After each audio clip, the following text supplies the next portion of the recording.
kagum hormat akan Engkau, Kau Allah yang layak dipuji.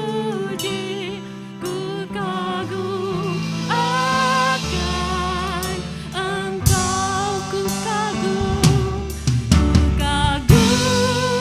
hormat akan Engkau, ku kagum hormat akan Engkau, Kau Allah yang layak dipuji.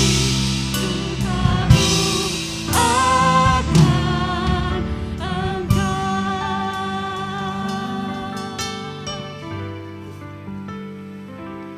Kau sungguh indah tiada taranya,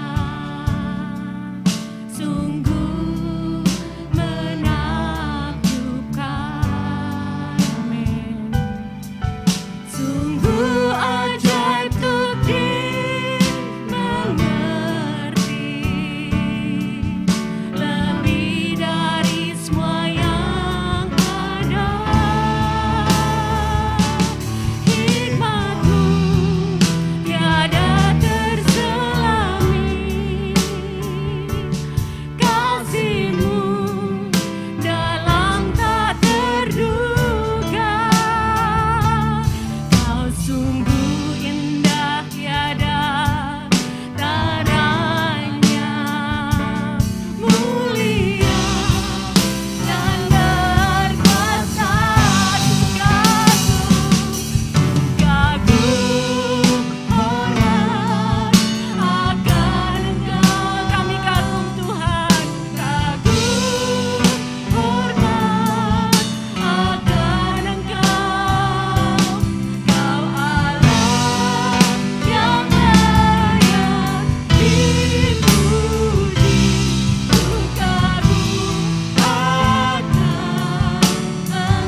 kasih Bapa di surga.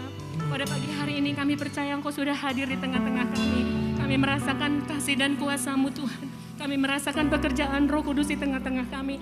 Dan pada saat ini kami percaya Tuhan bersama-sama setiap kesusahan, setiap kekhawatiran, setiap ketakutan yang kami alami Tuhan, Engkau gantikan dengan sukacita, Engkau gantikan dengan pengharapan, Engkau gantikan dengan kekuatan Tuhan.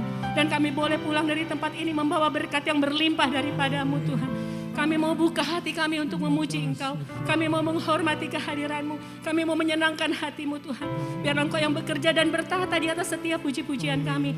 Biar nama Tuhan ditinggikan. Biar nama Tuhan dipermuliakan. Itu bungkus kami kiranya dengan kuasa darah-Mu Tuhan. Jauhkan kami dari roh-roh yang bukan daripada-Mu. Segala roh-roh yang melemahkan kami tolak di dalam nama Yesus. Dan kami percaya Tuhan, Engkau sendiri yang bekerja di tengah-tengah kami. Terpujilah nama-Mu Tuhan, Kau yang mengurapi setiap kami. Sukacita, damai sejahtera Tuhan berikan buat setiap kami. Terpuji nama-Mu Tuhan.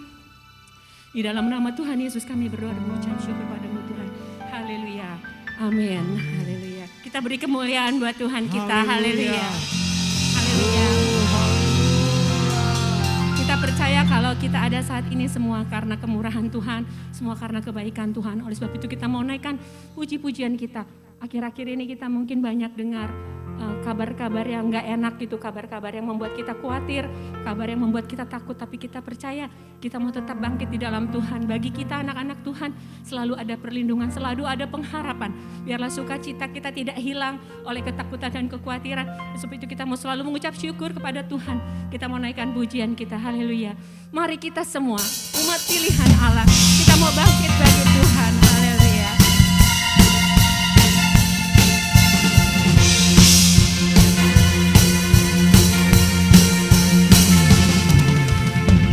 Kita semua umat pilihan Allah, amin.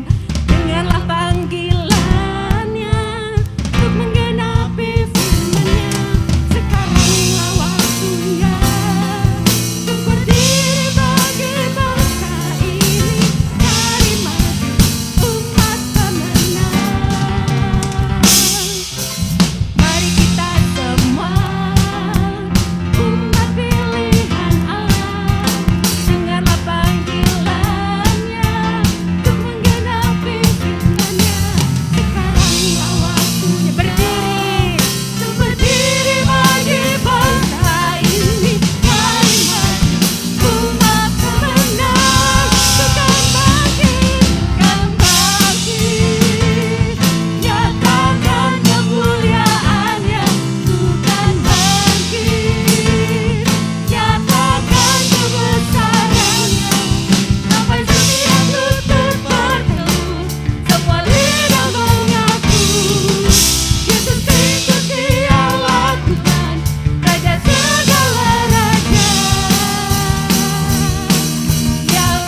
akan mendengarkan firman Tuhan.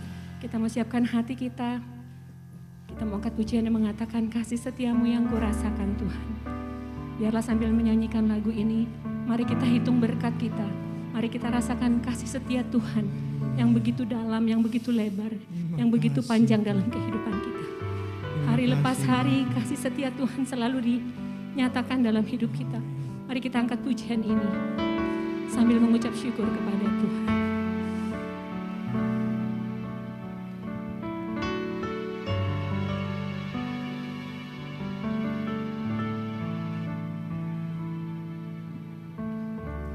Kasih setiamu yang kurasakan lebih tinggi dari langit biru. Kebaikanmu yang telah kau nyatakan lebih dalam dari lautan. Berkat-Mu yang telah ku terima, berkat-Mu yang telah ku terima, sempat membuatku terpesona. Apa yang tak pernah ku pikirkan, itu yang Kau sediakan bagiku.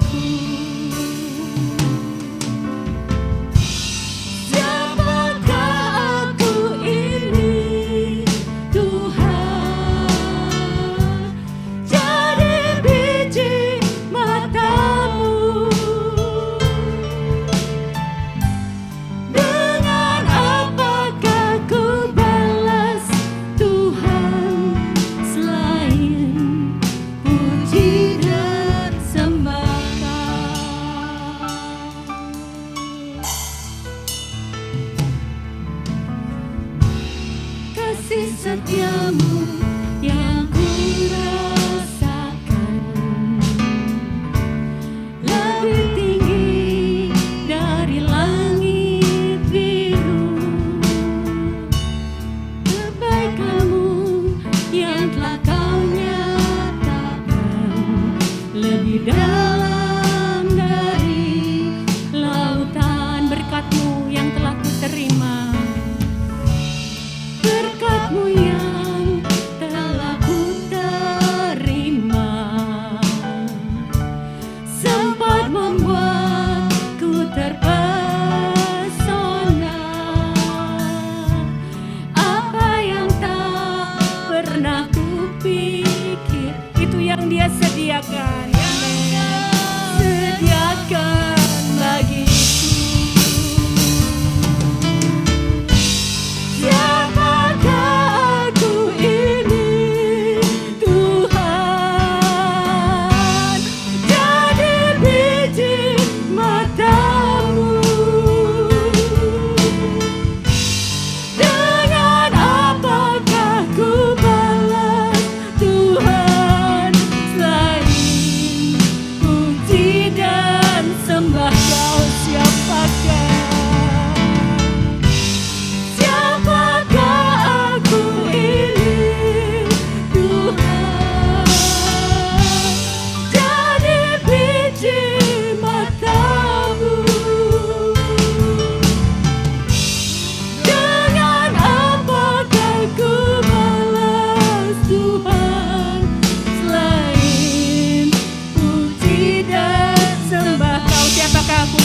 Bentar-bentar saya serahkan kepada hamba-Nya.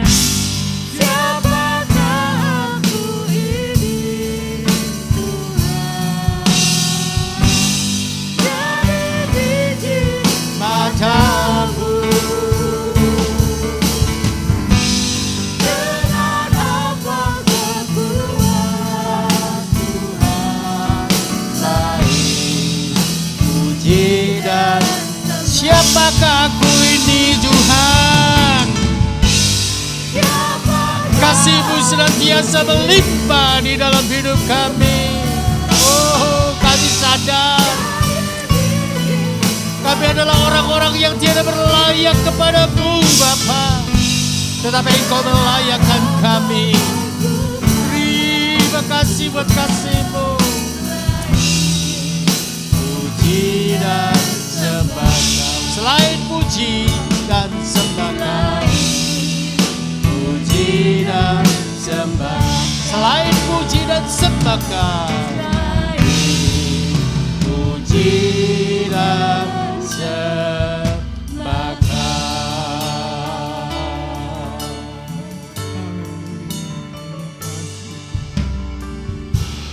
Melalui pujian ini kami disadarkan bahwa Bapa, di dalam diri kami tidak ada apa-apanya yang patut kami banggakan. Karena kami sesungguhnya adalah kain lara kebenaran kami di hadapan-Mu. Kami sesungguhnya adalah debu di hadapan-Mu Tuhan. Tidak ada sesuatu yang membuat kami hebat di dalam diri ini. Hanya Engkau yang hebat. Hanya Engkau yang dahsyat dan luar biasa, yang sanggup melakukan segala perkara.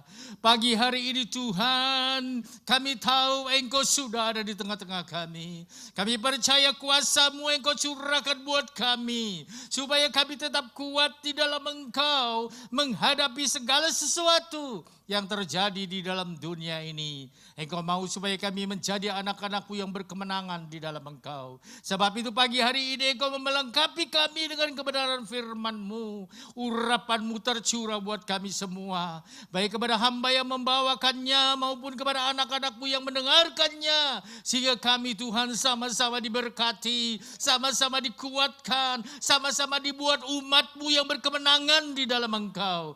Terima kasih Bapa.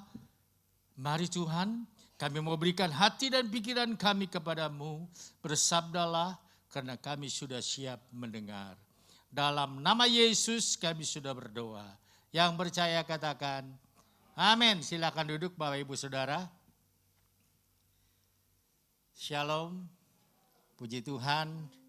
Kalau minggu yang lalu Bapak Ibu Saudara tidak melihat saya karena memang saya ke Bandung. Kenapa saya ke Bandung? Karena ada cucu. Jadi bukan cucu dalam arti kata langsung dari saya, tapi dari keponakan saya yang menikah. Sekarang ini saya di keluarga menjadi laki-laki yang tertua. Dan kebiasaan di tempat kami, kalau laki-laki yang tertua itu harus mengayomi. Ya, mengayomi bukan dalam arti kata mencukupi, tetapi ya menjadi sesuatu yang ditonjolkan oleh keluarga. Nah selama ini saya selalu hadir kalau ada cucu dari keponakan yang menikah, sehingga saya tidak bisa menolak kalau yang sekarang pun menikah. Ya, saya bertanya kenapa enggak hari Sabtu. Nah alasannya karena gedung yang dipakai buat rumah makan, ya bukan gedung. Rumah makan yang dipakai buat pernikahan itu tidak bisa digunakan hari Sabtu, sehingga harus ke hari Minggu. Ya, saya bersyukur kepada Tuhan karena secara tubuh saya pada saat itu kurang fit. Dan anak saya Yogi mengingatkan, hati-hati Pak, Bapak kan kurang fit. Ya, lagi merah loh zona Bandung. Iya, tapi kan saya nggak lama-lama di Bandungnya. Ya, jadi saya bersyukur Tuhan memimpin perjalanan saya. Terima kasih buat dukungan Bapak Ibu Saudara. Walaupun saya ada di sana, tapi saya merasa doa saudara menyertai saya.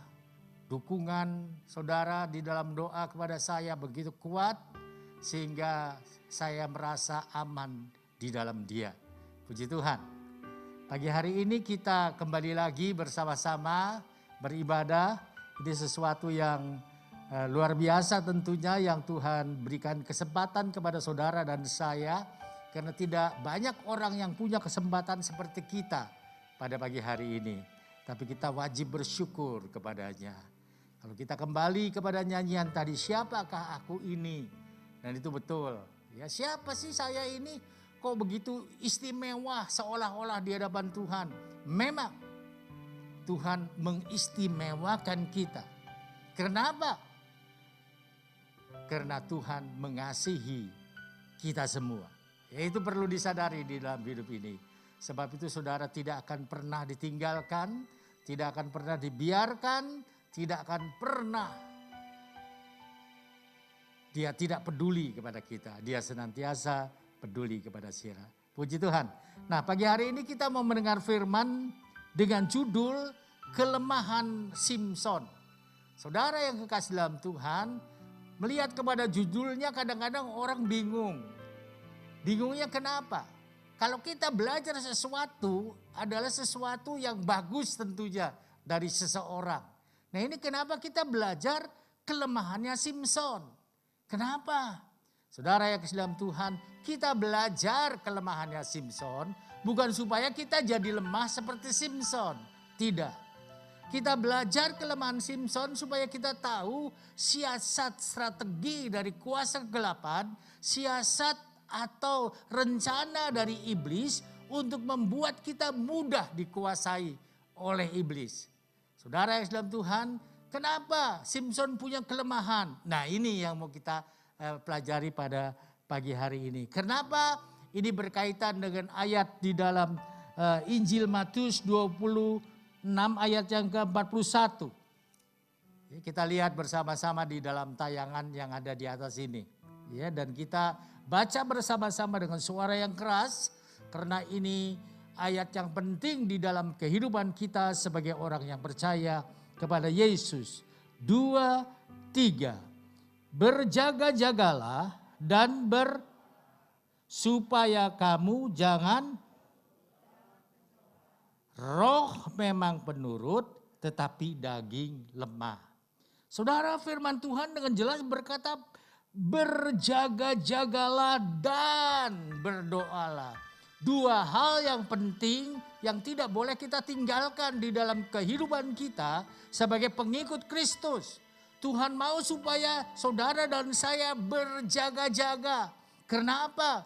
Karena yang namanya musuh kita sebagai pengikut Yesus, sebagai orang yang percaya kepada Tuhan, iblis tidak suka kepada kita dan menjadikan kita ini menjadi musuhnya.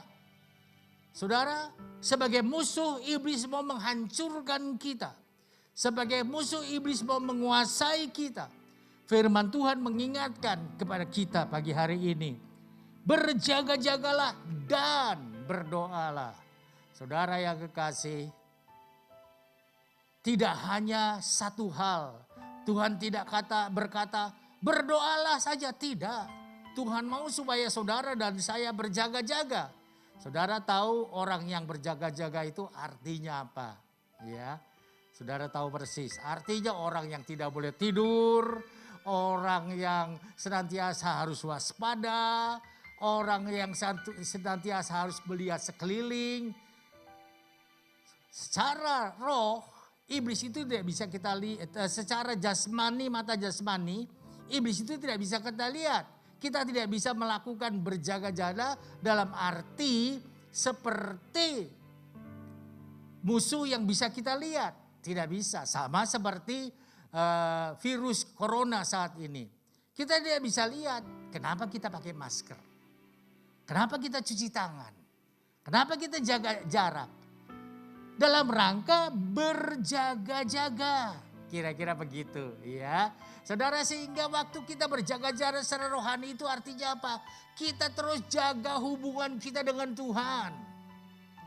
Dengan apa kita menjaganya? Dengan setia beribadah kepadanya. Beribadahnya dengan apa? Salah satunya kita datang di dalam kebaktian seperti pagi hari ini. Salah satunya saya katakan ya. Apalagi di rumah kita bisa membaca firman. Tidak usah di dalam gereja baru kita baca bersama-sama. Oke, dalam situasi semacam ini saya tidak melihat banyak anak-anak Tuhan termasuk di tempat ini yang ibadah bawa Alkitab. Apakah itu salah? Enggak salah. Cuma itu bisa melemahkan kita, saudara. Kenapa? Kalau kita sudah punya kebiasaan tidak membaca Alkitab, kita sudah punya kebiasaan seolah-olah acuh terhadap Alkitab, kita tidak mau membaca lagi di rumah, cukup kita menganggap bahwa itu kita lakukan di gereja seminggu sekali. Wah, ini yang bahaya. Ini yang membuat berarti kita tidak berjaga-jaga. Artinya seperti itu, ya. Saudara, sebab itu saya sebagai hamba Tuhan di tempat ini selalu mengingatkan. Oke, kalau sekarang ini memang situasinya dan kondisinya tidak memungkinkan saudara bawa Alkitab, oke, gak ada masalah.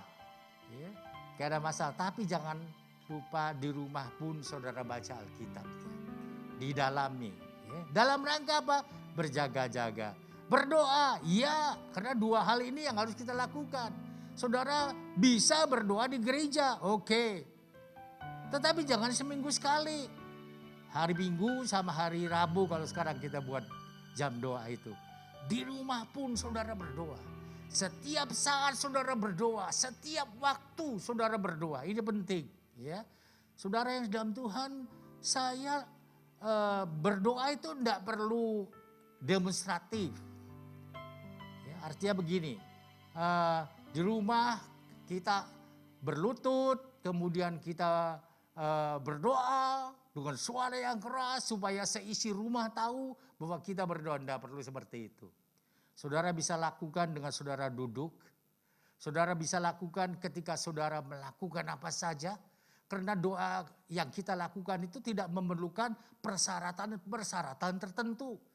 Yang katanya doanya batal lah, kalau kurang ini batal lah, kalau kurang ini gak sempurna lah, kalau yang begini kata-katanya gak sampai ke surga lah, gak ada begitu. Kenapa? Karena Tuhan tidak melihat formalitasnya. Yang Tuhan lihat adalah hati kita. Sebab itu waktu kita berdoa, hatimu yang perlu. Pada waktu nyetir mobil pun kita bisa berdoa kok. Pada waktu masak di dapur, ini khusus ibu-ibu, bisa berdoa kok. Jadi tidak harus, paling bagus memang ya. Kalau kita menyiapkan waktu yang khusus. Sebab ada yang berkata, kalau saya sambil kerja kan nggak bisa konsentrasi. Ya, tetapi masalahnya bukan di konsentrasi. Ya, kita bukan belajar yoga yang perlu organisasi. Yang perlu konsentrasi penuh. Kita menjaga hubungan dengan cara seperti itu. Ya, saudara bisa menyanyi memuji Tuhan ketika saudara mencuci pakaian dan lain sebagainya. Sekarang lebih modern lagi. Cuci pakaian tidak perlu orang tapi dengan mesin. Waktunya jadi lebih banyak buat menjaga hubungan dengan Tuhan yang dalam arti kata secara tidak langsung kita sudah berjaga-jaga. Ya, ini yang perlu kita perhatikan. Kenapa kita harus berjaga-jaga? Firman Tuhan berkata kemauan kita itu bagus. Dikatakan supaya kamu jangan jatuh ke dalam pencobaan. Jangan sampai kita itu dikuasai oleh iblis. Kenapa? Karena roh memang penurut. Saudara, dalam arti kata, kadang-kadang kan kita punya kemauan. Roh kita itu menggerakkan kita, berdoalah. Ada doa puasa, saya mau bergabung lah. Tapi tiba waktunya, kenapa banyak orang yang gagal? Nah, dagingnya ini, keinginan tubuh ini yang seringkali, aduh kalau puasa kan lapar. Ngapain susah-susah sih? Ikut Yesus kok susah-susah? Pendeta di gereja bilang gak usah susah-susah kok. Wah udah makan aja, gagal kita. Seringkali seperti itu ya, itu contoh. Nah saudara, kenapa kita harus berjaga-jaga? Kenapa kita harus berdoa? Masalahnya di sana. Waktu roh kita menggerakkan kita dan kita sepakat dengan itu mau melakukannya, kitanya ini tidak punya kekuatan. Kitanya sendiri, kitanya harus jaga hubungan dengan Tuhan. Tuhan yang memberi kekuatan. Sebab itu saya selalu mengajarkan kalau kita mau puasa, minta kekuatan dari Tuhan. Kenapa ada orang yang bisa tahan puasa 40 hari, 40 malam? Kenapa? Bukan dari kekuatan tubuhnya, bukan. Walaupun dia masih minum ya, it's okay. Karena demi kesehatan itu nggak ada masalah. Minum air putih bisa, itu silahkan. Kenapa ada yang kuat 1 minggu? Kenapa ada yang kuat 3 hari? Kenapa kita setengah hari aja nggak kuat? Nah masalahnya karena kita kadang-kadang bersandar kepada kekuatan kita. Daging kita ini yang menarik kita. Ya, itu yang harus kita ketahui. Sekarang kita mau belajar dari Simson. Mengapa sih Simson ini jatuh? Simson jatuh itu karena meremehkan perintah Tuhan. Saudara yang dalam Tuhan, kalau kita baca di dalam Kejadian ya, di dalam Alkitab, di dalam Kejadian, cerita mengenai Samson, kita tahu Samson atau Simson ini dulu waktu saya masih kecil, Alkitab lama menerjemahkannya dengan istilah Simpson. Nah, waktu masih saya kecil, saya mengatakannya Samson. Tetapi setelah terjemahan yang baru sekarang, istilahnya adalah Simpson. Apakah orangnya sama? Orangnya sama, ya tidak berbeda. Saudara yang kekasih dalam Tuhan, bukan di Kejadian ya, di dalam Hakim-Hakim, saya tadi salah menyebut. Di dalam Hakim-Hakim, pasal yang ke 16. Saudara bisa melihat cerita mengenai Simson di sini ya.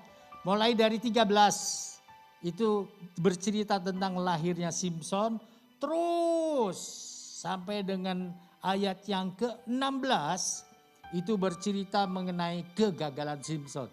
Kita nggak mungkin baca 3 pasal ini. 13, 14, 15, 16, 4 pasal malah. Nggak mungkin ya. Ini kita baca di rumah. Tapi saudara tidak aneh lagi kepada ceritanya Simson. Saudara tahu bahwa Simson itu orang yang dipakai oleh Allah. Sebab itu Allah memberi persyaratan kepada dirinya. Dia harus menjaga dirinya itu tetap kudus. Dia harus menjaga dirinya itu tetap berkenan kepada Tuhan. Caranya bagaimana? Tuhan mau supaya dia mentaati firman yang Tuhan berikan kepada umat Israel pada waktu itu. Saudara yang kekasih dalam Tuhan, waktu ibunya sedang mengandung, malaikat datang kepada ibunya dan berkata, anakmu ini nanti akan menjadi nazir Allah. Menjadi utusan Allah yang akan membebaskan umat Israel dari tangan orang Filistin. Karena kita tahu pada waktu itu Israel dikuasai atau dijajah oleh orang Filistin. Kondisinya jelek sekali. Kondisinya sangat melarat. Ketika mereka berseru kepada Tuhan, Tuhan memberikan penolong. Tuhan mendengar doa mereka. Sehingga malaikat Tuhan datang kepada ibu dari Simson. Saudara yang kekasih dalam Tuhan, tapi ada syaratnya. Pertama, anak itu tidak boleh dicukur rambutnya. Kedua, tidak boleh minum minuman keras. Apalagi sampai mabuk, itu tidak boleh. Karena dia adalah orang pilihan Allah yang akan dipakai oleh Allah. Ini mengajarkan kepada kita kalau kita mau dipakai oleh Tuhan, ada syarat-syarat yang harus kita miliki. Bukan berarti kita harus berambut panjang seperti Simson. Tidak. Bukan berarti kita tidak boleh ke tukang cukur. Enggak begitu. Ya itu keliru kalau kita berpikir seperti itu. Tetapi falsafahnya apa sih? Kenapa Simson harus seperti itu? Tujuannya adalah untuk menjaga kekudusan dirinya. Kenapa orang tidak boleh mabuk? Karena orang mabuk itu lupa dirinya. Tidak berjaga-jaga sehingga gampang jatuh di dalam dosa. Kita lihat contoh di dalam dunia ini kan sekarang begitu. Lihat preman-preman sebelum mereka melakukan sesuatu yang meresahkan masyarakat. Mereka minum dulu sampai mabuk. Supaya timbul keberanian dan melakukannya kekejaman itu tanpa sadar. Saudara yang dalam Tuhan, jadi tujuannya Allah melarang Simson untuk dalam kondisi seperti itu adalah agar supaya Simson tetap menjaga kekudusan. Saudara, waktu Simson menjaga kekudusan, firman Allah berkata roh Tuhan turun ke atasnya. Dan apa yang dia lakukan? Dia berhasil merobek mulut singa. Saudara, itu luar biasa loh. Cerita ini apakah dia ceritakan kepada orang tuanya? Tidak. Kenapa? Satu waktu ketika dia lewat daerah itu lagi, dia tahu di situ ada madu di tengkoraknya singa yang dia robek mulutnya itu, yang dia bunuh. Saudara, dan dia pakai madu itu sebagai teka-teki untuk mendapatkan wanita di sana. Saudara yang kasih dalam Tuhan, kita tahu ceritanya. Tapi pertanyaannya adalah, bolehkah Simson makan madu yang ada di bangkai binatang? Itu persoalannya. Saudara, firman Tuhan mengajar kepada orang Yahudi, mereka tidak boleh menyentuh mayat orang hidup. Mereka tidak boleh menyentuh bangkai binatang. Kalau sampai mereka menyentuh itu, mereka menjadi najis dan mereka harus mengkuduskan diri mereka. Tetapi yang dilakukan oleh Simson, dia justru mengambil madu dari bangkai binatang ini dan dia makan madunya. Saudara, ini menunjukkan bahwa Simson itu mengapa dia jatuh? Oleh karena cara berpikirnya dan sikapnya ini yang membuat dia mudah jatuh di dalam pencobaan. Sikapnya itu apa? Saudara yang kekasih dalam Tuhan, kita tahu bahwa Simson berkata, seolah-olah ya, saya enggak di dalam Alkitab enggak ada ini. Saya aja yang berpikir seperti ini. Simson berkata, kenapa sih Tuhan larang? Madu itu kan manis, enak. Ya, tidak dilarang sama Tuhan makan madunya. Asal madunya itu bukan dari bangkai binatang. Karena yang dinyatakan najis oleh Tuhan adalah bangkai binatangnya ini. Madunya tidak. Saudara yang dalam Tuhan, dan akhirnya dia makan. Kenapa? Sikapnya meremehkan firman Tuhan. Nah, sikapnya yang meremehkan firman Tuhan itu yang membuat dia jatuh kepada kekuatan orang Filistin oleh karena godaan yang diberikan melalui Delila. Siapa sesungguhnya yang berperan di situ? Kuasa kegelapan, saudara. Iblis. Iblis bisa memakai manusia untuk menjatuhkan anak-anak Tuhan. Hati-hati. Jadi kita perlu berhati-hati. Ya. Nah, saudara yang dalam Tuhan, masalah pokoknya adalah meremehkan. Dengan berkata, nggak apa-apalah. Kan cuma sekali ini saja. Sebab itu dia nggak cerita sama orang tuanya. Dia nggak cerita, tadi saya makan madu, madunya manis banget. Asalnya dari bangkai binatang singa yang saya bunuh. Enggak. Kenapa? Orang tuanya akan marah sama dia. Dia nggak cerita. Karena dia tahu hal itu salah. Dilarang orang Yahudi melakukannya. Tuhan melarang hal itu. Saudara yang jalan Tuhan tetapi dia lakukan juga. Kenapa?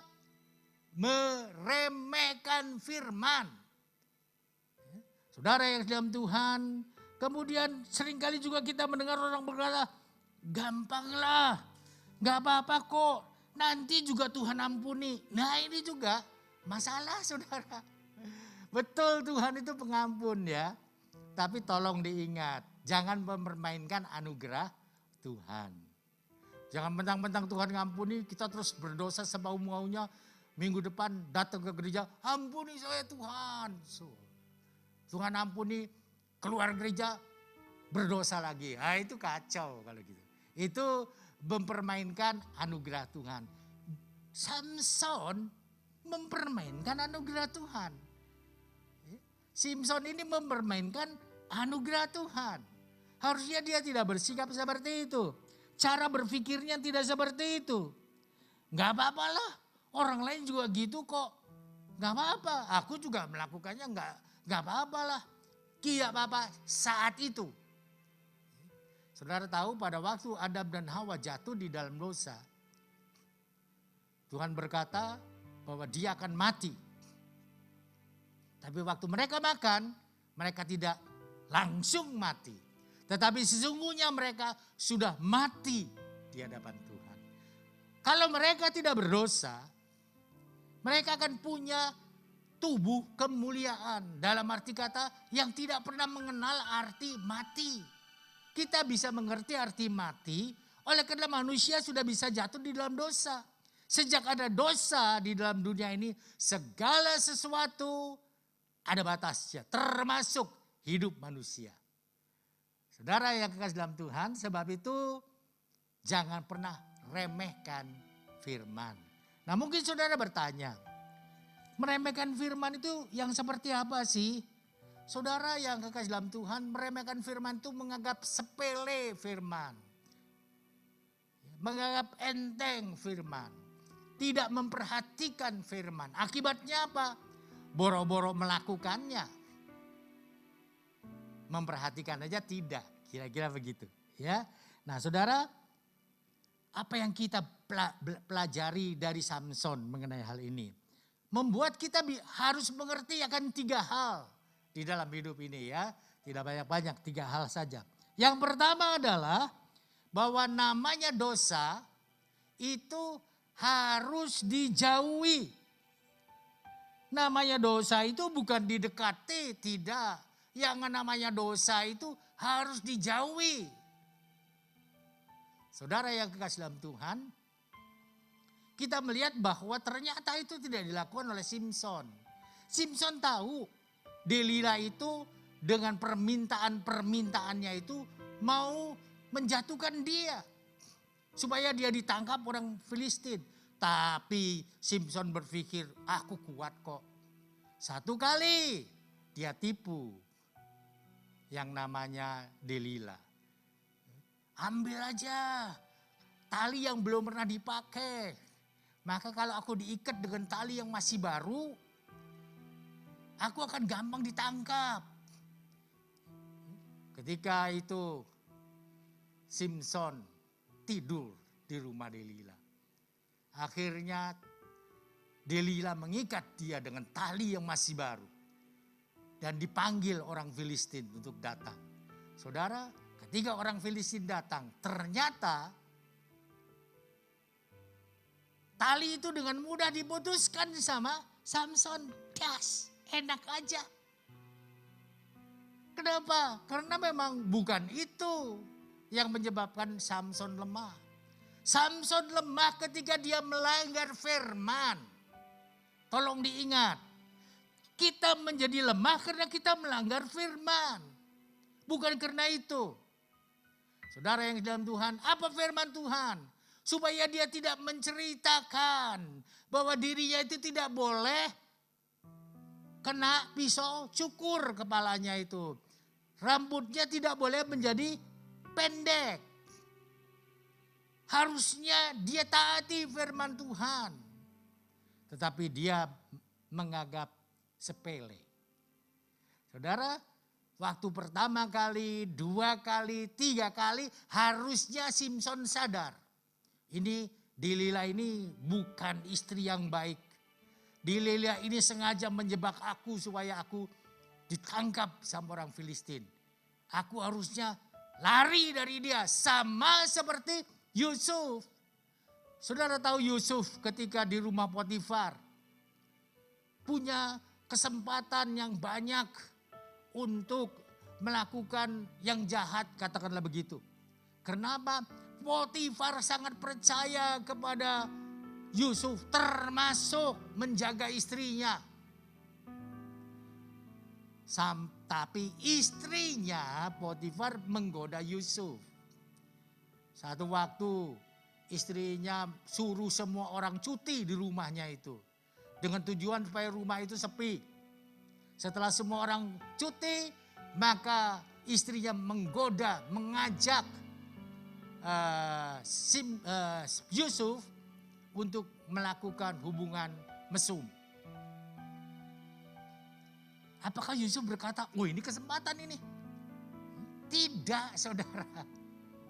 Dia lari justru. Dia lari karena dia tahu bahwa kalau dia lakukan itu, dia melanggar firman. Dia lari. Saudara, dalam waktu walaupun ada akibatnya.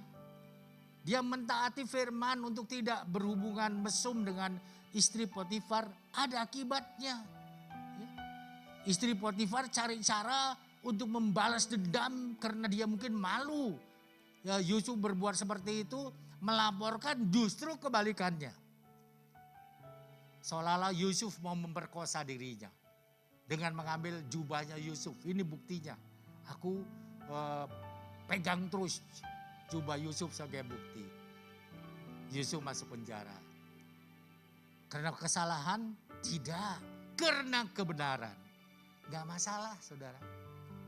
Gak masalah. Kalau kita sampai dianiaya orang oleh karena kebenaran. Oleh karena nama Yesus. Masuk penjara oleh karena kebenaran.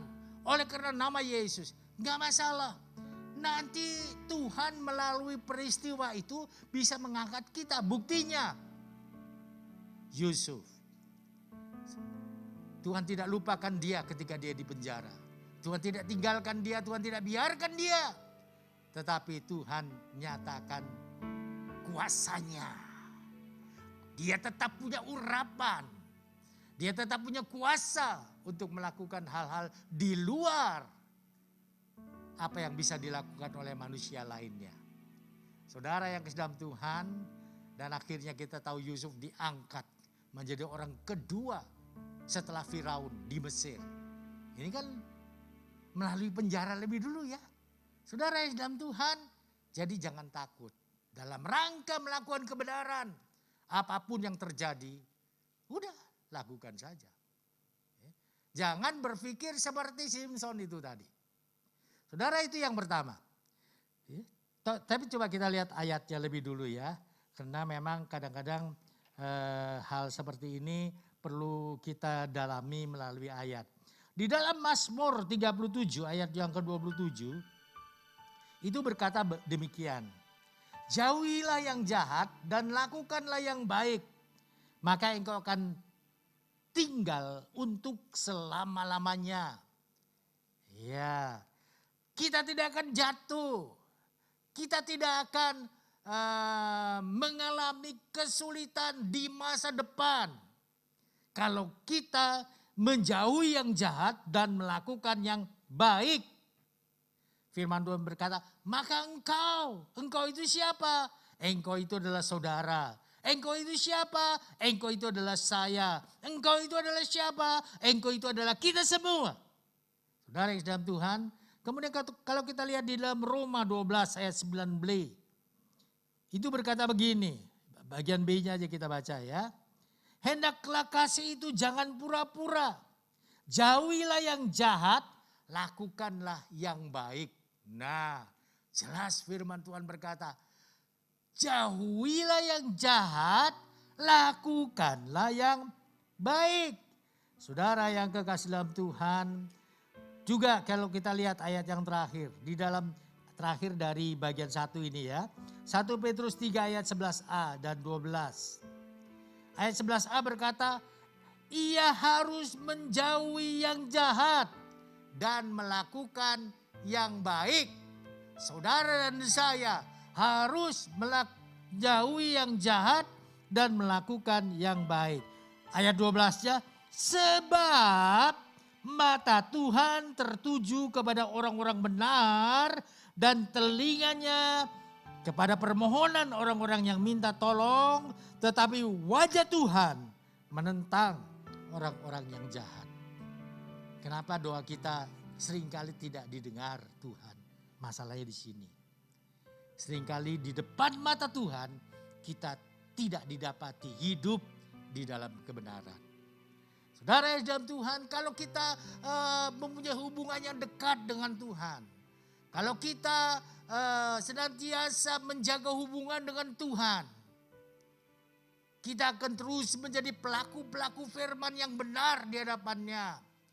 Tidak mustahil mujizat Tuhan dia nyatakan di dalam kehidupan kita. Memang ada syaratnya. Saudara yang dalam Tuhan, itu yang pertama. Yang kedua, perlu disadari bahwa yang namanya manusia itu tidak ada yang kebal dosa. Kebal senjata ada. Kita tinggal di Banten. Kita tahu orang Banten itu terkenal dengan debusnya. Ya. Saya dulu waktu masih kecil lihat debus memang. Bagaimana orang ditusuk lidahnya pakai jarum begitu. Jarum besar enggak apa-apa. Bagaimana parang yang tajam buat kertas dipotong seperti ini terpotong. Tetapi ketika diinikan ke tubuh orang digini-gini enggak apa-apa. Ada. Karena ada kuasa yang menolong dia. Bisa seperti itu. Tetapi terhadap dosa tidak ada yang kebal. Siapapun juga tidak ada yang kebal. Terhadap dosa. Apakah dia pangkatnya tinggi, pangkatnya rendah, orang biasa, orang kaya, orang miskin. Tidak ada yang kebal terhadap dosa. Apakah dia punya gelar pendeta, apakah bukan pendeta, orang anggota jemaat biasa, tidak ada yang kebal terhadap dosa.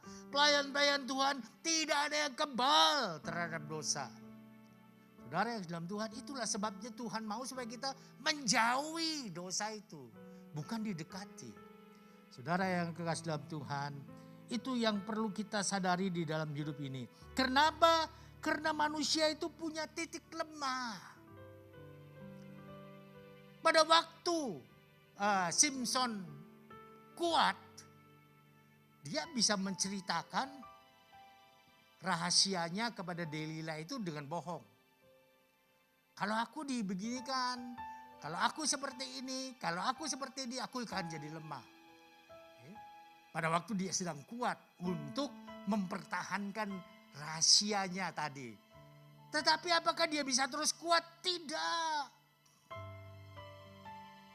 Pada waktu dia lemah, dia ceritakan, kalau rambutku ini dipotong, maka kekuatanku akan hilang. Itu yang membuat akhirnya Delilah membuat dia tertidur. Cuma di dalam Alkitab tidak diceritakan. Dia bisa tertidur ini apakah dibius atau dibuat mabuk, itu tidak diceritakan. Ya, tetapi dia dibuat tertidur. Ketika dia tertidur, rambutnya dipotong sama Delilah. Dan akhirnya hilanglah kekuatannya. Hilang kekuatannya itu apakah karena memang kekuatannya itu ada pada rambut? Tidak. Kekuatannya itu hilang oleh karena dia melanggar firman. Tolong diingat ini. Iman kita bisa menjadi lemah ketika kita melanggar firman. Iman kita bisa menjadi lemah ketika kita meremehkan firman. Saudara yang dalam Tuhan, itu yang kadangkala tidak disadari oleh anak-anak Tuhan. Saudara yang kasih dalam Tuhan, titik lemah manusia itu apa sih? Coba kita lihat di dalam Roma 6 ayat yang ke-12. Roma 6 ayat yang ke-12. Ayat ini berkata demikian. Sebab itu hendaklah dosa jangan berkuasa lagi di dalam tubuhmu yang fana, supaya kamu jangan lagi menuruti keinginannya. Seringkali saudara, keinginan tubuh ini bersesuaian dengan keinginan dosa. Tubuh ini, karena tubuh ini lemah kata firman Tuhan. Ya, saudara yang dalam Tuhan. Dan kalau kita baca lagi di dalam Roma 8 ayat yang ke-17. Ayat ini berkata, Roma 8 ayat 17.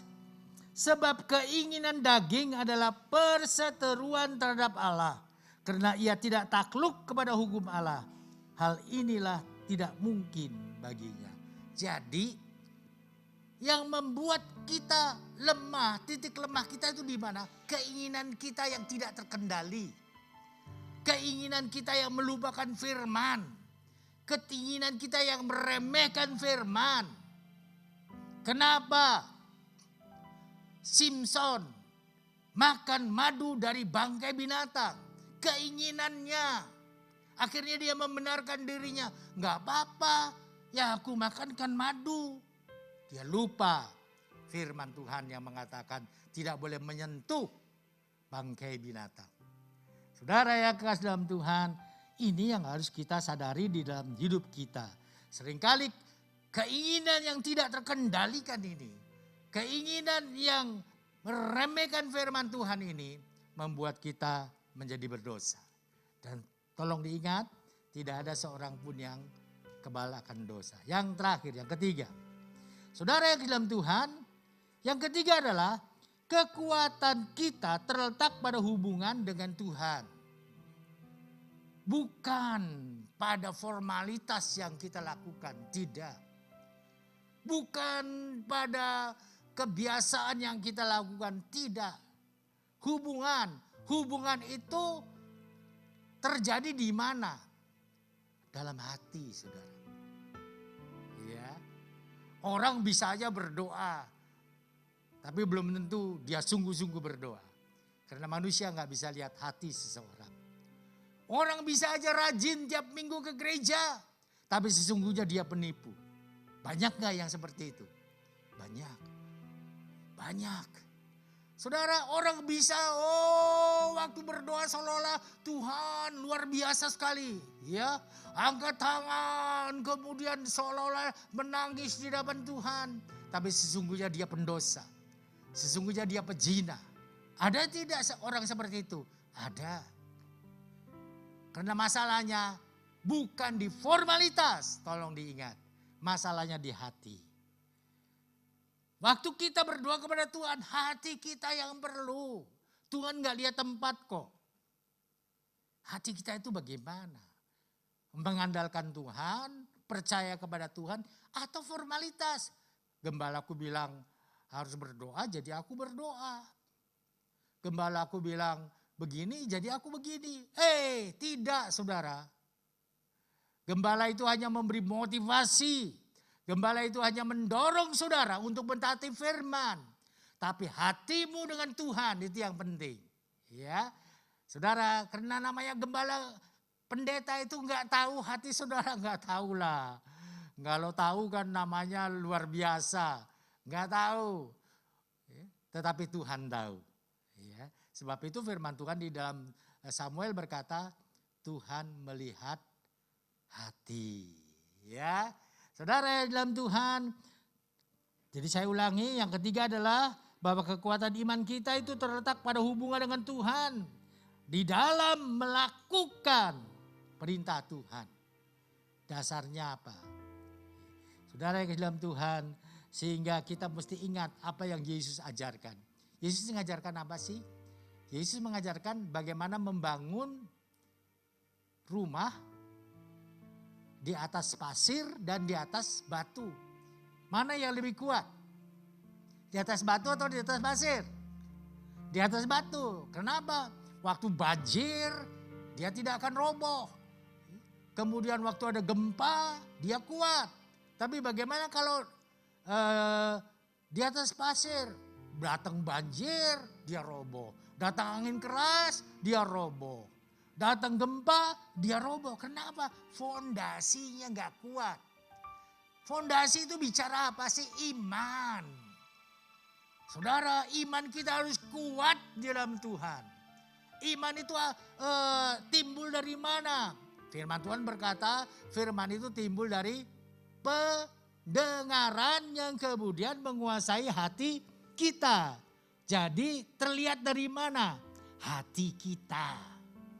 Saudara yang dalam Tuhan, sebab itu kita perlu menjaga hubungan dengan Tuhan. Ya, kekuatan Simson itu bukan di rambutnya. Tadi saya sudah katakan itu.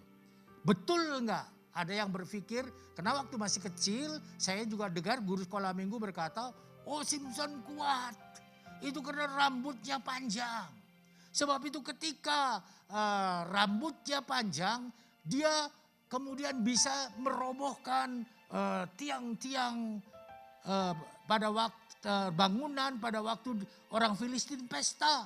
Sehingga firman Tuhan katakan pada saat itu dia membunuh lebih banyak daripada ketika dia hidup. Betulkah pada rambutnya? Tidak, saudara. Coba kita lihat di dalam Hakim-Hakim 16 ayat yang ke-22. Hakim-Hakim 16 ayat yang ke-22. Ayat ini berkata atau memberitahukan kepada kita, tetapi rambutnya, yaitu rambutnya Simson mulai tumbuh pula sesudah dicukur. Apakah langsung kekuatannya kembali? Tidak kembali. Tapi kalau kita lihat kenapa dia bisa merobohkan tiang bangunan pada waktu itu. Ayat 26 dari Hakim-Hakim 16. Berkata begini. Dan berkatalah Simson kepada anaknya yang menuntun dia, lepaskan aku dan biarkanlah aku meraba-raba tiang penyangga rumah ini supaya aku dapat bersandar padanya. Saudara yang kekasih dalam Tuhan, dan pada waktu dia bersandar seperti itu, dia berdoa kepada Tuhannya. Ayat 28 berkata, berserulah Simson kepada Tuhan, ya Tuhan Allah, ingatlah kiranya kepadaku dan buatlah aku kuat. Buatlah aku kuat. Jadi yang membuat Simson kuat bukan rambutnya, tetapi Allah, Tuhan. Yang membuat saudara dan saya kuat di dalam Tuhan bukan diri kita. Jangan pernah bangga menjadi orang Kristen. Jangan pernah bangga jadi pendeta. Jangan pernah bangga jadi pelayan Tuhan. Karena itu tidak membawa kekuatan iman kita di hadapan Tuhan. Tapi yang membuat itu adalah Tuhan. Sebab itu kita perlu menjaga hubungan dengan Tuhan. Saudara yang ke dalam Tuhan, dan baru pada saat itu kemudian Tuhan membalaskan atau Tuhan memberikan kekuatan kepada dirinya. Kalau tidak ada doa, tidak ada mujizat. Kira-kira begitu ya. Iya kan? Karena Simson berdoa kan baru ada kekuatannya kembali. Saudara yang dalam Tuhan, kalau tidak ada hubungan yang baik dengan Tuhan, tidak ada doa yang didengar oleh Tuhan. Sebab itu mari kita jaga. Ya, ingat ketiga hal ini, sadarilah ketiga hal ini, karena ini akan membuat kita sukses menjadi orang yang berkemenangan di dalam Tuhan. Tuhan memberkati.